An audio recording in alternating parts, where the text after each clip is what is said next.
বাংলাদেশে সবচেয়ে উর্বর কাজ হচ্ছে রাজনীতি। কারণ বাংলাদেশের অসংখ্য রাজনৈতিক দল গড়ে উঠেছে। বাংলাদেশের জনসংখ্যার বৃহত্তর একটা অংশ হচ্ছে যুব সমাজ। এই যুব এবং তরুণদের মধ্যে বেকারত্বের সংখ্যা বেশি। আমরা লক্ষ্য করছি বাংলাদেশের তরুণ যুবকরা যখন দেশের বাইরে যায় তখন তারা অনেক পরিশ্রম করে এবং অন্য দেশকে, বিশেষ করে মধ্যপ্রাচ্য এবং অন্যান্য দেশকে তারা উন্নত করার জন্য দিনরাত পরিশ্রম করে। কিন্তু এই তরুণ যুব সমাজ যখন বাংলাদেশে থাকে তখন তারা ওই রকম পরিশ্রম এবং ওরকম কাজ করতে তারা অভ্যস্ত নয়। কারণ এই তরুণ যুব সমাজ রাজনীতিতে জড়ায় যায়। পাড়া মহল্লায় বড় ভাইরা তাদেরকে রাজনীতিতে সংযুক্ত করে এবং ফলে বাংলাদেশ আজকে স্বাধীনতার ৫৩ বছর পরেও এখনো আমরা দারিদ্র সীমার কিছুটা উপরে অথবা দারিদ্র সীমার নাগালের মধ্যেই আছি।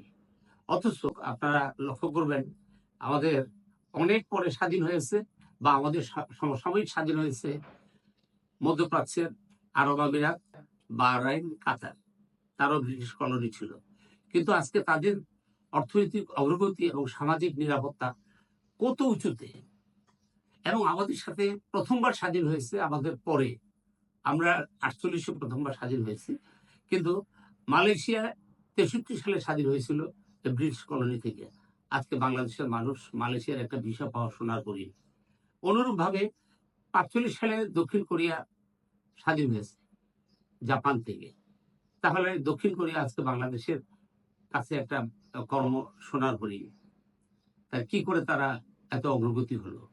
এই অগ্রগতির মূল হচ্ছে তার জনসংখ্যাকে জনশক্তিতে রূপান্তরিত করেছে। বাহির থেকে তারা দক্ষ জনশক্তি নিয়ে তাদের নিজের দেশকে উন্নত করেছে।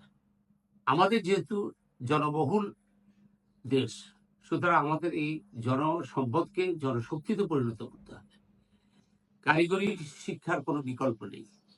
আজকে আমাদের রাজনীতি চর্চার এই যে নেশা, এই নেশার পরিবর্তে যুব সমাজকে কর্মের স্ব-উদ্যোগে কর্মশীল হওয়ার জন্য, স্ব-উদ্যোগে প্রতিষ্ঠান গড়ে তোলার জন্য তাদেরকে অনুপ্রেরণা জাগাতে হবে।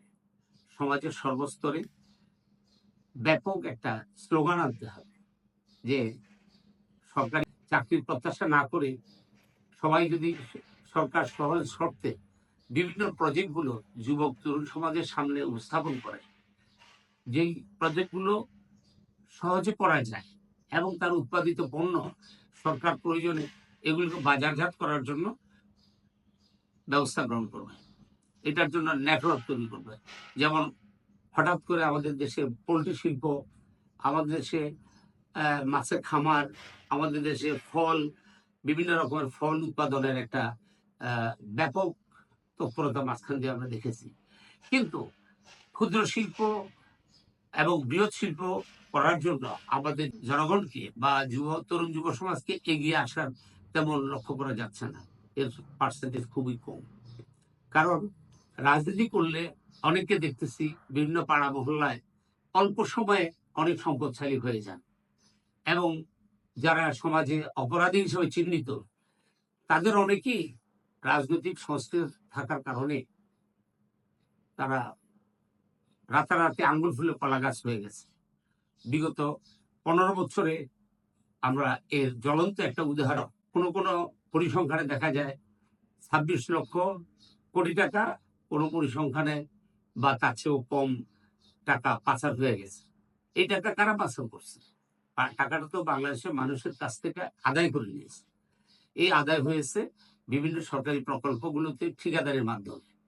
ঠিকাদারের নাম দিয়ে কাজের 10 ভাগের 1 ভাগও না করে পুরো টাকাটা তারা উঠে নিয়ে গেছে। কোথাও অর্ধেক, কোথাও 40%, কোথাও 60%।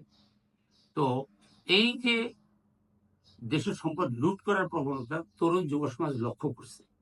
যখন একজন জনপ্রতিনিধি, যখন ইউনিয়ন পর্যায়ে জনপ্রতিনিধি বা ওয়ার্ড পর্যায়ে জনপ্রতিনিধি এই সমস্ত লুটতরাজের সাথে জড়িত হয়, তখন ওই এলাকার বেকার তরুণ যুব সমাজ এটা লক্ষ্য করার কারণে তাদের মধ্যেও এইভাবে তারা অর্থ রোজগার করার জন্য তাদের অনুপ্রেরণা জাগে।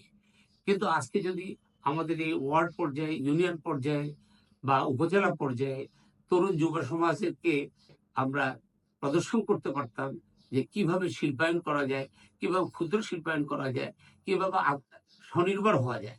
এই সমস্ত প্রজেক্টগুলো আমাদের বিশেষজ্ঞ পর্যায়ের ব্যক্তিবর্গ রাষ্ট্রীয়ভাবে তারা উন্নত দেশগুলোতে বা বিশেষ করে এশিয়ান কান্ট্রিগুলোতে, মালয়েশিয়া, সাউথ কোরিয়া, থাইল্যান্ড এগুলোতে ঘুরে কিভাবে কি কি পণ্য দিয়ে ওরা দ্রুত শিল্পায়নে বা অর্থনৈতিক সমৃদ্ধি অর্জন করতেছে, সেই জিনিসগুলো মডেলগুলো বাংলাদেশে এনে প্রতি উপজেলা, ওয়ার্ড পর্যায়ে, ইউনিয়ন পর্যায়ে তরুণ যুব সমাজের সামনে এই প্রজেক্টগুলো যদি উপস্থাপন করা যায় এবং এদেরকে প্রশিক্ষণ দেওয়া যায়, সরকার যদি এদেরকে স্বল্প সুদে বা স্বল্প ন্যূনতম সহজ শর্তে তাদেরকে এই ঋণগুলো দেওয়া যায়, তাহলে তরুণ যুব সমাজ তাদের মধ্যে প্রতিযোগিতার সৃষ্টি হবে।